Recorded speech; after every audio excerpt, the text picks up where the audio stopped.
If you asked any modern day driver who their hero was as a child, I'm sure a familiar name always crops up. Ayrton Senna, a man whose legacy still lives on to this day as the fans passionately chant his name whenever we go to the Brazilian Grand Prix.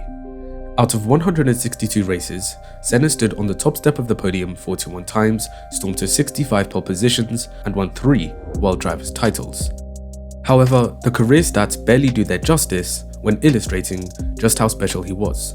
When looking at Senna's career, we must consider more than just the statistics. Senna possessed class like no other driver of his era. Not only was he phenomenally quick, but was also a man of immense faith and belief in God. Many times, Senna never backed down from expressing his thoughts and feelings and always stood up for what he believed in. While still in the prime of his career, Senna tragically lost his life at the San Marino Grand Prix along with Roland Ratzenberger that same weekend. The 1st of May 1994 is a day that haunts many as the world lost a sporting icon. To pay tribute, I want to look into the defining moments in his career that made the driver, the man, the hero that was Ayrton Senna.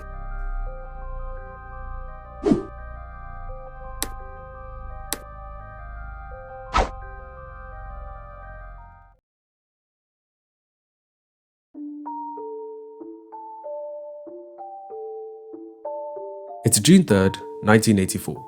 3 days before the game Tetris was released, 5 days before Ghostbusters came out in cinemas, and 9 days before the Boston Celtics defeated the Los Angeles Lakers in the NBA Finals.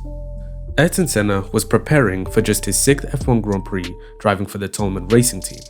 In the 5 races prior, he scored a total of 2 points after finishing 6th at the South African Grand Prix and the Belgian Grand Prix. Championship leader Alain Prost lined up on pole position alongside Nigel Mansell. Ayrton Senna started in P13, his joint highest start in his F1 career at the time.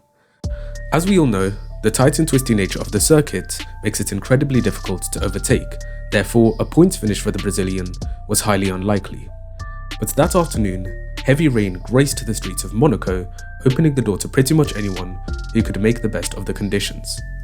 As the lights went out, there was carnage from the very onset. The Renaults of Derek Warwick and Patrick Tambay got tangled up with René Arnoux' Ferrari, which resulted in a traffic jam at the first corner.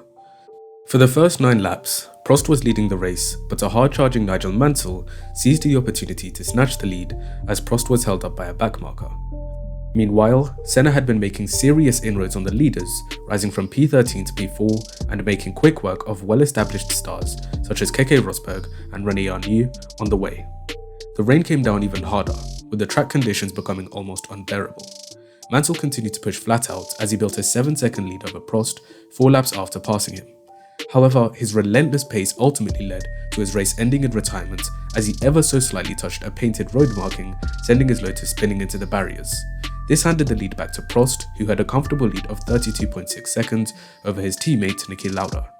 With the best driver behind the wheel of the best car on the grid, surely nothing could have stood in his way, right?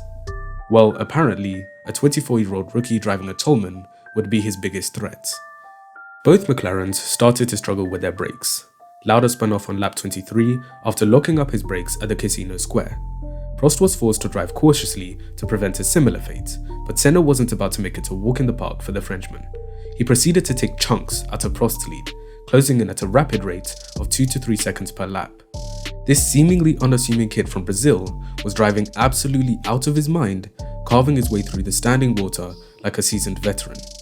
As he danced gracefully around the water pools with almost no struggle whatsoever, Prost had had enough. From lap 29 onwards, he started waving his arms as he passed the pits, signalling that it was too dangerous to continue. Course clerk Jackie Ickx concurred with Prost and red flagged the race. The Frenchman stopped his McLaren right on the finish line, but Senna flew past and did one more tour of the track, triumphantly waving his arms in the air. But it was Prost who stood on the top step of the podium for the 3rd time that season, with Senna standing on the podium for the first time in his Formula 1 career. Despite being somewhat robbed of a race win, Senna displayed his supreme self-confidence in wet weather conditions. That day, Senna displayed an attribute that Toleman designer Pat Symonds had never seen before. His talent was clear for everyone to see, but for Symonds, it was the first time he had met a driver who didn't have to focus all of his attention on driving the car, but had this spare capacity to think about what was going on around him.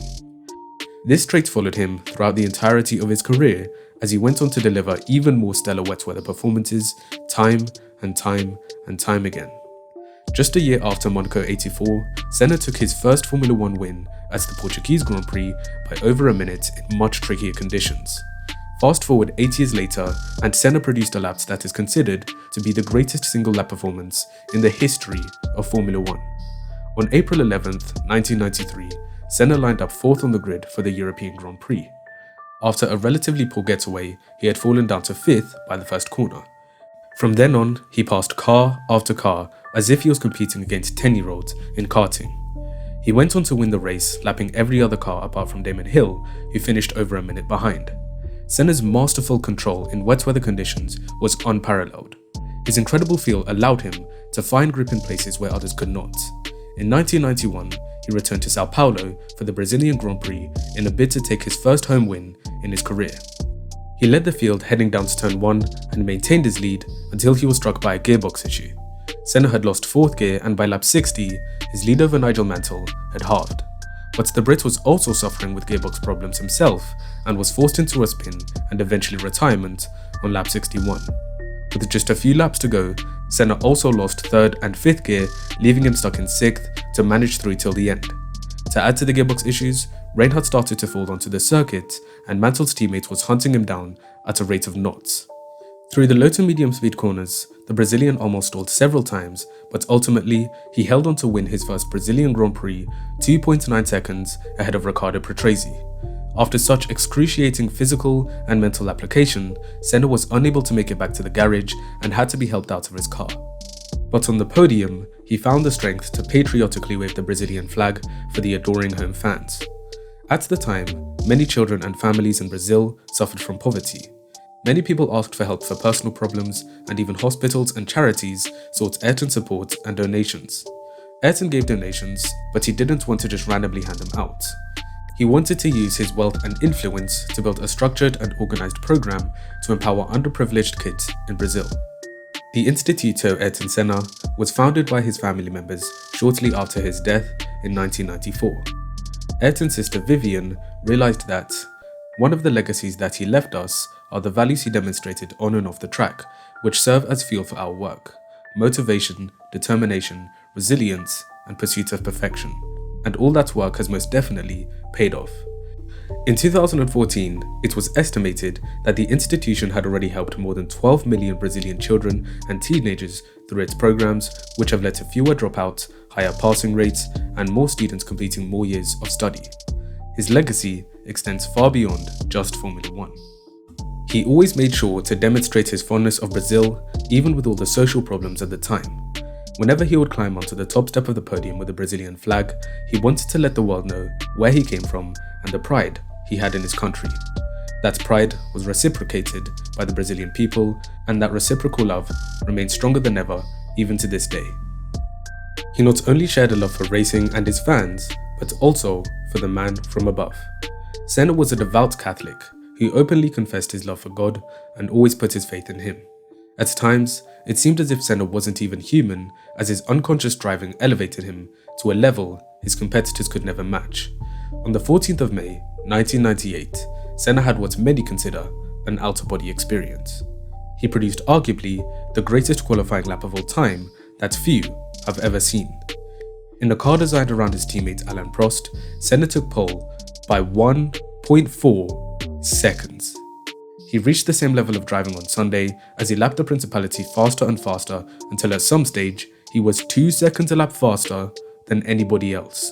When describing the level he was on, he said, "That day I suddenly realized that I was no longer driving it conscious, and I was in a different dimension for me. The circuit for me was a tunnel, which I was just going. And I realized I was well beyond my conscious understanding." But his race sadly ended in the barriers on lap 67. After letting off some steam, he went on to explain, "Somehow I learned from that experience and came closer to God." From then on, he started practicing daily scripture study and an occasional ritual in times of great stress of opening the Bible at a random page to seek an answer to a difficult question.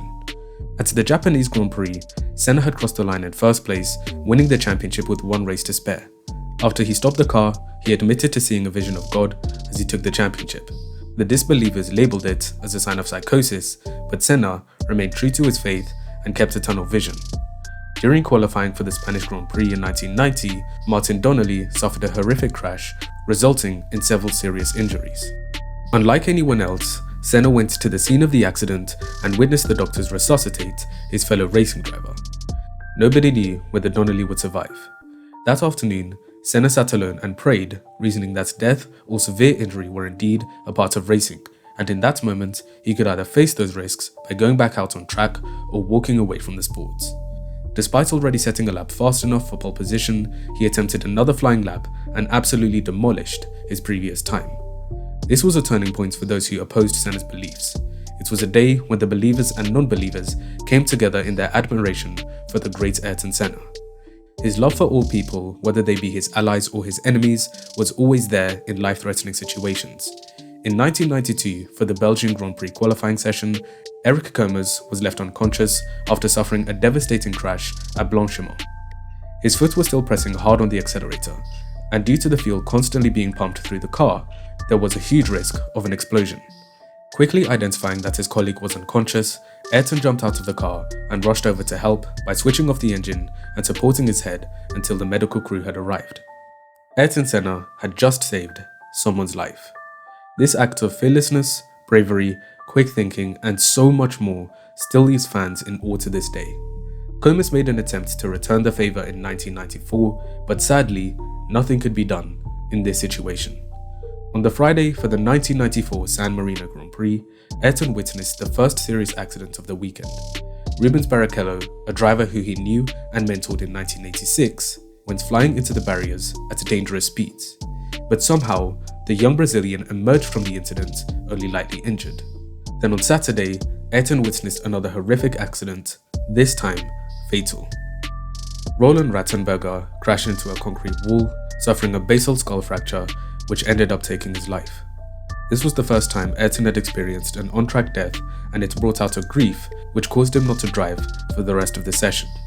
Vivian described the event on that Sunday morning before the race as, quote, "On that final morning, he woke up and opened the Bible and read a verse that he would receive the greatest gift of all, which was that of God himself."